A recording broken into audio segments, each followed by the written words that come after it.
artist, here are 5 healthy habits that you need to be doing that you're probably ignoring. Now, I know some of these are going to sound really weird or maybe cliche, but just hear me out on all of them. Don't click out yet. And before we get started, hit the like and subscribe down below so you don't miss out on any of my new art and lifestyle videos.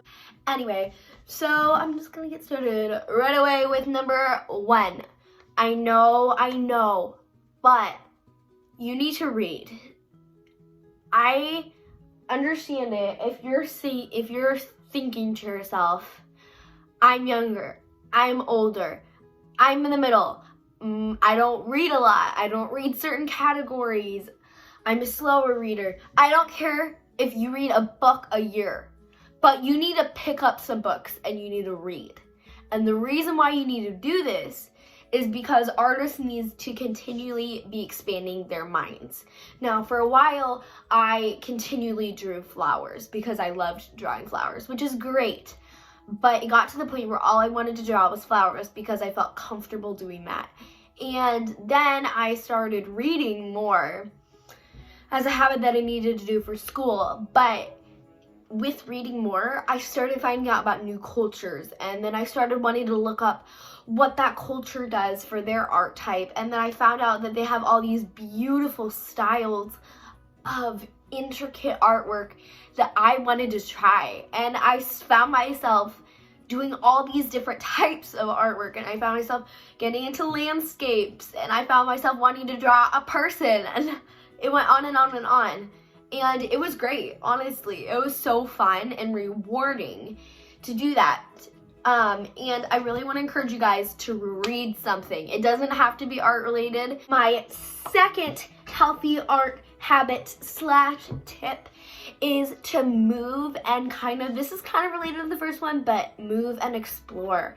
Whether that's working out or it's going for a walk or something like that, you're expanding your horizons to the daily life things around you. For instance, if you go for a walk, and I suggest that you take at least 1 walk a day, or you do at least 30 minutes of exercise, whether that be stretching or lifting weights or working out or just moving your body, is really helpful for an artist to do, because you start to see the way that you start to move out of your comfort zone a bit. And with going for walks, you start to see different things. Like you see somebody walking their dog, and you see the conversation between a businessman and a young lady who's trying to have her house remodeled, and you see the grocery delivery man walking up to somebody's steps and asking how much of a tip they're providing, and you see somebody who's getting in their car and driving off to work for the day and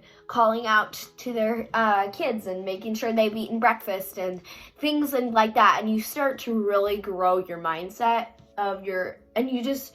even if you're not drawing those things, your mind is filled with more detail, and you start to see things in a totally different way that you did not think of it before like that. So working out, I also think it's really important to keep your body healthy, because you need to, it's just important for the health of your body, like especially if you're sitting for a while, to make sure that you can get chronic diseases, or you can get really injured if all you do is sit around all day. And working out really tests the limits of your body, and it keeps, especially your fingers too. You can work out your fingers, you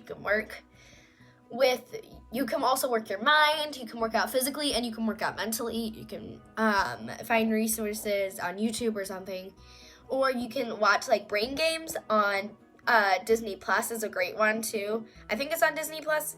It might not be. It might be on Netflix. I'm not sure. Anyway, the point is that it's really important to work out your mind and your body so that you stay nice and healthy to continue creating. And my third healthy habit for artists to do is to draw something every day.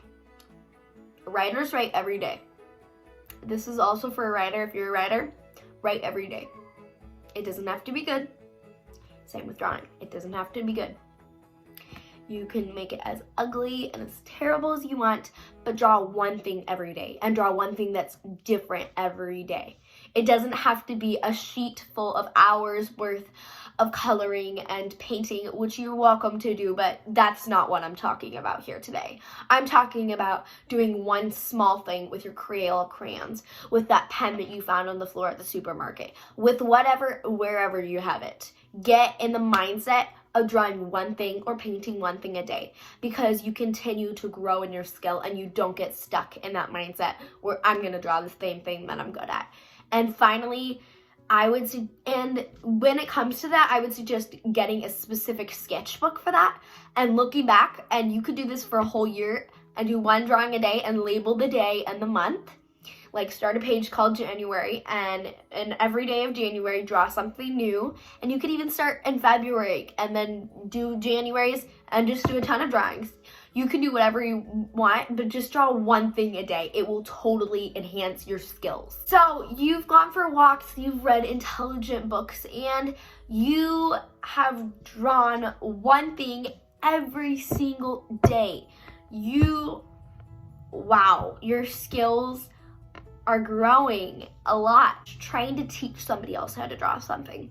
Now, this doesn't mean you need to start your own YouTube channel, especially if you're younger. I wouldn't suggest it. There's a lot that goes into a production of a video and safety that goes into it as well, but that's not what I'm going into today. What I'm trying to tell you is teach somebody else how to draw something, whether that's your older sibling or your younger sibling or your best friend or your neighbor, or whether you're showing your teacher how to draw a piglet that you just found out how to draw.